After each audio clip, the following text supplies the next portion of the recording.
Accurate గా క్రీస్తు స్వరూపం మీకు రావాలి. గలతీ సంఘస్థులారా, క్రీస్తు స్వరూపమే కాదు, క్రీస్తు క్యారెక్టర్ కూడా మనకు కలిగి ఉండాలి. క్రీస్తు క్యారెక్టర్ ఏంటి? సర్వస్వాన్ని యేసు ప్రభు మన కొరకు దారపోసారు. తన మన అనే భేదం లేకుండా, యూదుడు గ్రీకు దేశస్తులని లేకుండా, పౌలు గారి కానీ అందరూ మిషనరీలు పనిచేశారు. మదర్ తెరీసాను ఒక దేవుడిగా ఫిమేల్ మాట్లాడుతున్నారు. యుగస్లేవియా నుండి వచ్చి మన కలకట్ట ఆమె అనేక మందికి ఉపకారం చేశారు. నీవు దేవునిగా ఈ లోకంలో ఉండాలి, దెయ్యంగా ఉండకూడదు. స్వార్థము, అసూయ, కోపము, ఏ ఉపయోగం లేకపోవటం, దేవుడు మనకు 100 సంవత్సరాలు ఇచ్చిన ఏమి దేవునికి ప్రతినిధిగానే ఉండాలి.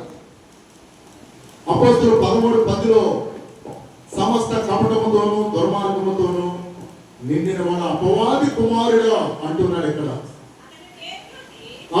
సమస్త కపటముతోనూ సమస్త దుర్మార్గముతోనూ నిండినవాడా అపవాది కుమారుడా. అవునండి, మనం దేవుని కుమారులుగా ఉండాలి, దేవుని పోలికలు ఉండాలి, కానీ అపవాది కుమారులుగా ఉండకూడదు. సమస్త నీతికి విరోధి నీవు ప్రభు యొక్క తిన్నని మార్గములు చెడగొట్టుట మానవ. దేవుని గుణలక్షణాలు, క్వాలిఫికేషన్స్ కూడా క్రీస్తు నమ్మటం అంటే అసలు క్రీస్తుకు సంబంధం లేని వారిగా ఉండకూడదండి. మాసిదోనియా సంఘం అంటే లిటిల్ క్రైస్ట్ అన్నాడు. ఆది సంఘం అంటే చిన్న చిన్న క్రీస్తుని పోలి ఉన్నారంట వాళ్ళు. మాసిదోనియా చిన్న సంఘమే. వాళ్ళందరూ యేసు ప్రభులాగా ఉదార స్వభావం, పేదవారిని ఆదరించడం. అన్ని సంఘాల్లో మాసిదోనియా సంఘము క్రెడిబిలిటీ కలిగినటువంటి సంఘం చరిత్రలో. ఆ సంఘాన్ని అంట అప్పుడే కాదు ఇప్పుడే కాదు లిటిల్ క్రైస్ట్ అంటే చిన్ని చిన్ని క్రీస్తులని పిలిచేవారంట. అంటే ఎవరిని కదిపినా యేసు క్రీస్తులాగా జీవించేవారంట వాళ్ళు మాసిదోనియా సంఘస్థులు. అదే ప్రేమ, అదే ఓర్పు, అదే ప్రేమ కలిగి ఉండటం, క్రీస్తు వలె ఉపయోగకరంగా ఉండటం. అలాంటి మాసిదోనియా సంఘము సెంటర్ ఆఫ్ ది అట్రాక్షన్ గా ప్రపంచానికి ఉన్నారు. మన సంఘం కూడా అలా ఉండాలి. మోషేతో దేవుడు అంటున్నాడు, నేను ఫరోకు, అహరోనుకి, ఇశ్రాయేలు ప్రజలకి నేను నిన్ను దేవుడిగా చేస్తాను. ఎంత గొప్ప మాట! దేవుడే మాట్లాడుతున్నాడు, నిన్ను దేవుడిగా చేస్తానని. అసలు ఒప్పుకుంటారా? మన పేరు కొమ్మడికి వస్తే అసలు మనం భరించలేదు. కానీ దేవుడు ఆ గిఫ్ట్ సమస్తమని ఇవ్వటానికి తన ప్రాణం ఇచ్చాడు. తన పేరుని ఇవ్వటానికి ఏమి పెద్ద దేవుడు ఫీల్ అయ్యేవాడు కాదు. మనం ఏంటి దేవుడిలాగా అనుకోవటం ఏంటి అనేది ఇప్పుడే మీలో ఒకలాంటి అత్యుత్సాహం ప్రారంభం వచ్చును. అవును, నువ్వు దేవుడిలాగా ఉండాలి, దెయ్యంలాగా కాదు. చెడ్డ పనులు, మూర్ఖపు పనులు, దుష్ట పనులు మానివేస్తేనే దేవుడిగా తయారవుతాం. ఉపకారిగా ఉండాలి. యెహోవా అందరికీ ఉపకారి కనుక ఇక్కడ సమస్త కపటముతోనూ దుర్మార్గముతోనూ అపవాది పోలికలో నీవు ఉన్నావు అనే వెర్షన్లో మాట్లాడిన దాన్ని నేను మాట్లాడుతున్నాను. ప్రపంచంలో యుగండా దేశానికి గడాఫీ చాలా క్రూరుడిగా ఈ ప్రపంచాన్ని ఎలుబడి చేశారు. ఒసామా బిన్ లాడెన్, ఏమండి, హిట్లర్, నీరో చక్రవర్తులు, వారి పేరంటేనే ప్రపంచం హడలెత్తిపోయింది. కానీ Mother Teresa, Florence Nightingale, David Livingstone, red Indians మధ్యకు వెళ్ళి, చైనా దేశం వెళ్ళి, నరమాంస భక్షకుల దగ్గరికి వెళ్ళి నాగరికత నేర్పి యేసు ప్రభు బైబిళ్ళు, మెడిసిన్స్, ఇంగ్లాండ్ దేశాల నుండి, అమెరికా దేశాల నుండి డేవిడ్ లివింగ్స్టన్ అంట నరమాంస భక్షకులకి యూరప్ ఖండానికి వెళ్ళిపోయాడు ఆయన. ఆఫ్రికా దేశం రెడ్ ఇండియన్స్ అంటే దేవుని ఎరగని వారి మధ్యకు అడుగులోనికి వెళ్ళిపోయి బోల్డని ఇంజక్షన్లు, మెడిసిన్స్, బైబిళ్ళు, క్రీస్తు సువార్త, టానిక్లు, ఇవన్నీ ఖండాలు దాటుకుని ఆయనకు పెద్ద బ్యాలెన్స్ ఉన్నది. అమెరికా దేశంలో మంచి భార్య, ఉన్నతమైన షూట్లు, కోట్లు.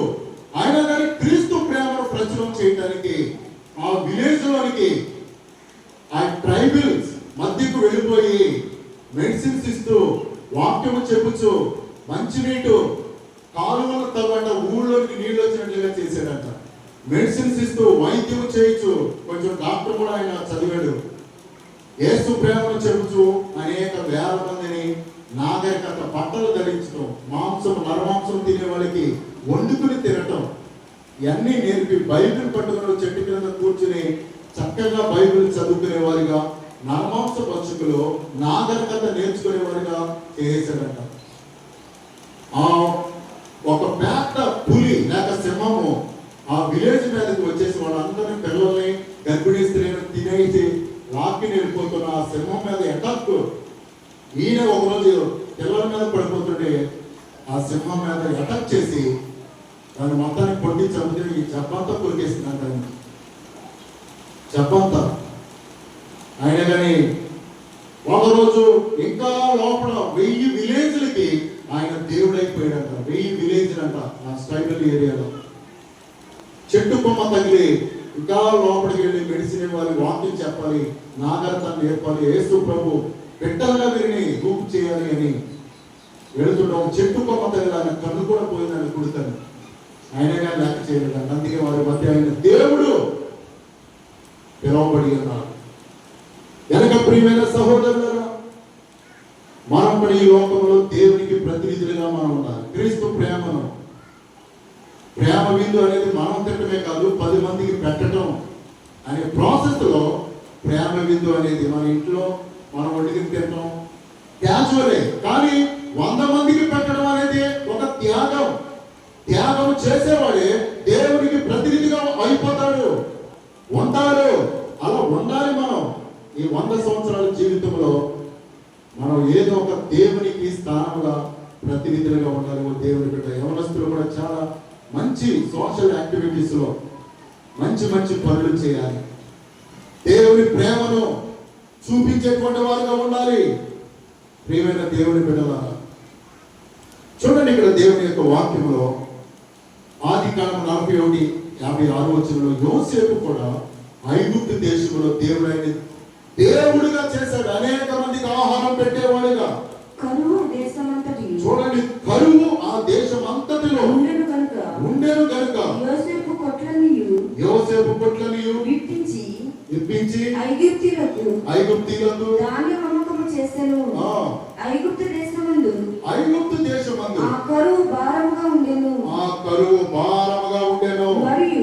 మరియు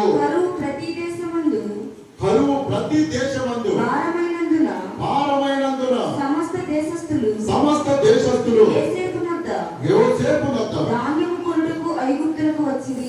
యోసేపు నద్ద అనేక దేశాలు వారు ఓడంత డబ్బు ఉన్నది కానీ ఆహారం లేదు, పట్టిడు ఆహారం లేదు. ఆ రోజుల్లో కనాను దేశంలో కూడా కరువు వచ్చేసింది. ప్రభు పలు దేశాల వారు యోసేపు దగ్గరకు వస్తే ఆయన 7 సంవత్సరాలు కోట్లు బాగా దేవుడిచ్చిన పంటను నింపుకున్నాడు. అన్ని దేశాలు వచ్చి అయ్యా మాకు కొంచెం రోకలు ఆహారం పెట్టంటే ఆయన కఠినంగా మా దగ్గర ఏమి లేదు, అన్నం లేదు, కొండవతలకి ప్రపంచం అంతా చచ్చిపోతే ఆయనదే అవుతాయి చెప్పాలండి. మొత్తం దేశాలని ఆహారం లేక చనిపోతే రాజ్యాలని ఆయనే అయిపోతాయి స్వార్థంగా ఆలోచన చేస్తే. కానీ ప్రజలను బ్రతికించే ప్రాసెస్ లో కొట్లలో ఉన్న అన్ని ఆహారం రప్పించి ప్రజలకి ధాన్యం ఇస్తూ ఉన్నాడంట. దేవుడిని అందరూ ఆయనకు బ్రొక్కి మహారాష్ట్రలో చదువుకునేవాడు. నేను నా కింద అసిస్టెంట్గా ఒకడు ఉండేవాడు. ఎవరు అసలు వాడిని దెబ్బకాయ కొట్టేవాడు. నేను నడి మీద పెద్ద గుడిగలతో కొట్టేసేవాడు. నేను అయ్యగారు ఎంత క్రూరుడు అనుకున్నారు. అంటే వాడు బట్టలు ఉతకాలన్నా, పని చేయాలన్నా, పరిచర్య, స్టడీలో చాలా నేర్పిస్తూ ఉండేవాడిని. ఈ మధ్య అతను ఇంటికి వెళ్ళాను నేను చాలా కాలం తర్వాత. ఆయన కూడా చాలా ఆస్వాదించాడు, నన్ను చాలా గౌరవంగా చూస్తాడు. ఆయన గొప్పవాడే అలా చేసినందువల్ల ఆయన ఇంటి ముందు అంతమంది లైన్ క్యూ కట్టారు. అందరూ దేవుడి దగ్గర దండం పెడుతూ ఆయన ఒక మంచి ఇన్కమ్ ట్యాక్స్ ఆఫీసర్ అయ్యాడు. మొత్తం బ్యాంకులు కానీ ఆయన కానీ చార్టెడ్ అకౌంటెంట్ ఆయనే పెద్ద ఆఫీసర్ అయ్యాడు. మొత్తం అన్ని ఆఫీసర్లే కానీ ఎవరే కానీ అందరూ క్యూ కట్టడం చూస్తే నన్ను ఆహ్వానించారు, చాలా గౌరవించారు. ఏంటో బాబు దేవుడు అయిపోయి నువ్వు అంటే అంతా మీ దయ, దేవుడి దయ. దేవుడు నన్ను గొప్పవాడిగా చేశాడు. నాకున్న దానిలో చాలా ఉపకారిగా ఉన్నాను. దేవుడిగా ప్రియులారా, నీవు ఆశీర్వదింపబడాలి. నీ బిడ్డలు, నీ కుటుంబము దేవునికి ప్రతినిధిగా ఉండాలి. బెంగళూరు వెళితే కర్ణాటక పునీత్ రాజకుమార్ ఎక్కడ చూసినా ఆయన ఫోటోలు ఉంటాయి. మేము మైసూరు వెళ్ళాం. పోనీ బెంగళూరులో విప్రో సాఫ్ట్వేర్లో జాబ్ చేస్తుండగా అమెరికాకు వెళ్ళక మునుపు అమ్మగారు మేమందరం వెళ్ళాం. ఎక్కడ చూసినా పునీత్ రాజకుమార్ హోటల్లో, చిన్న చిన్న టీ స్టాల్లో, పెద్ద పెద్ద రెస్టారెంట్లు ఆయన ఒక దేవుడు. ఇవన్నీ హాస్టల్లో, ఈ స్కూళ్ళు, ఈ యూనివర్సిటీలు, ఈ కాలేజీలు, ఈ పేదవారి అనేక కాలనీలు, ఎక్కడ చూసినా ఆయనే చాలా మంచి యాక్టివిటీస్ ఆయన ఉన్నాడు. లోకంలో రక్షణ పొందితే దేవుని స్థానాన్ని పొందిన పరలోకానికి వెళతాం. కానీ రక్షణ పొందకుండా ఎన్ని నీతి స్వనీతి కార్యాలు చేసినా దానివల్ల ప్రయోజనం ఉండదు. వాటిని చేయించు. మనం ఆల్రెడీ రక్షణ పొందిన వారికి ఉంటే ఇంకా నీకు ఎలివేట్ ఉంటారు. ప్రతి బిడ్డ ఆశీర్వాదకరంగా ఉంటారు. అందుకనే దేవుని బిడ్డలు ఎక్కువగా లోకంలో చాలా మనము ఆశీర్వాదకరంగా ఉండాలంటే ఉపకారముగా మనం ఉండాలి. లోకస్తులు ఏమో నా బియ్యము ఒక గింజ, ఒక నాణ్యము పోతే అయి బాబు అని అనేక గిలగిలాంతరేమో. కానీ క్రీస్తు బిడ్డలైన మనమైతే ఉదార స్వభావం క్రీస్తుకు ప్రతిబింబించినట్లుగా ఎక్కువ పాడు మనకు ఉండాలి. ఎందుకనగా క్రీస్తుని నమ్మాం కనుక క్రీస్తు యొక్క క్వాలిఫికేషన్ కూడా మనకు రావాలి. మంచి సమరీయుడిలాగా మనం ఉండాలి. క్రీస్తు ప్రేమను చూపించేటువంటి వారిగా మనము ఉండేటువంటి వారిగా ఉండాలి. నేను శాంతినగర్ అనాథలు భయంకరమైన స్లమ్ ఏరియాలో నాగ్వీడిలో ఒక 30-40 మందిని రక్షించాను. అప్పుడప్పుడు చెబుతాను కదా. అక్కడ ఇదే యూపీఎఫ్ మీటింగ్ 10 సంవత్సరాల క్రితము చిన్నగా ఉన్నప్పుడు అక్కడ పెట్టే నేను శాంతినగర్లో. అప్పుడున్న 30 మంది సేవకులకి దానిమ్మకాయలు, యాపిల్కాయలు, వాళ్ళకున్న మంచి మంచి విధానంలో సేవకుల కూటం ఏర్పాటు చేసాం. ఇదే యూపీఎఫ్ కొల్లేరు సేవకుల సదస్సు. మేరీ గారు, మీ అయ్యగారి గురించి మీరు ఏమనుకుంటున్నారు అంటే, మా అయ్యగారు మాకు దేవుడండి అన్నారు వాళ్ళు. దేవుడికి స్తోత్రం. ఈ మాట నేను రాత్రి రాయడానికి ప్రభు దగ్గర 15 నిమిషాలు క్షమాపణ అడిగాను. ఈ మాట రాసుకున్న మెసేజ్లు చెప్తాను ప్రభా, ఇది నాకేమీ అతిశయకరంగా ఉండకూడదు, నన్ను ఫర్గివ్ మీ అంటూ నేను పిన్ పాయింట్గా ప్రతిదీ నేను మెసేజ్ డెలివరీ బాగుండాలని పిన్ టు పిన్ నేను రాసుకుంటాను. నిజంగా చెప్తున్నాను, రాత్రి ఆన్లైన్ ప్రేయర్లో 2-3 అవుతుంది. ఈ మాట రాసుకున్నప్పుడు నేను చాలా 10 నిమిషాలు ప్రభు దగ్గర ఇది చెబుతాను. మరి చెప్పాలి అంటే ఆదర్శప్రాయంగా ఉండాలి, దీవెనకరంగా ఉండాలి. వాళ్ళు ఏమన్నారో తెలుసా? దేవుడు అంటే మాకు తెలియదండి, ఈయన మా స్లమ్ ఏరియాలోకి అనాథలైన చెప్పుకోవటానికి ఇబ్బందికరమైన మా మధ్యకు పూరి గుడిసెలోనికి ప్రతిరోజు వచ్చి పాలు నీళ్లు మనకు సహాయం చేయొచ్చు. ఒక యేసు ప్రభు దేవుడు అంటే మాకు తెలియదండి, ఈయన ద్వారా మేము దేవుని మేము చూచాము, కనుగొని ఉన్నామని ధైర్యంగా వారు చెప్పి ఉన్నారు.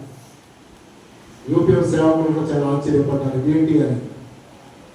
ప్రియుల దాన్ని నేను ఏదో కనెక్ట్ చేయగలను. నీవు నీ జీవితంలో ఒక బలమైన దేవునికి ఆశీర్వాదకరమైన ఒక 10 మంది ఆత్మలను దేవుని ఎదుట నడిపించాలి.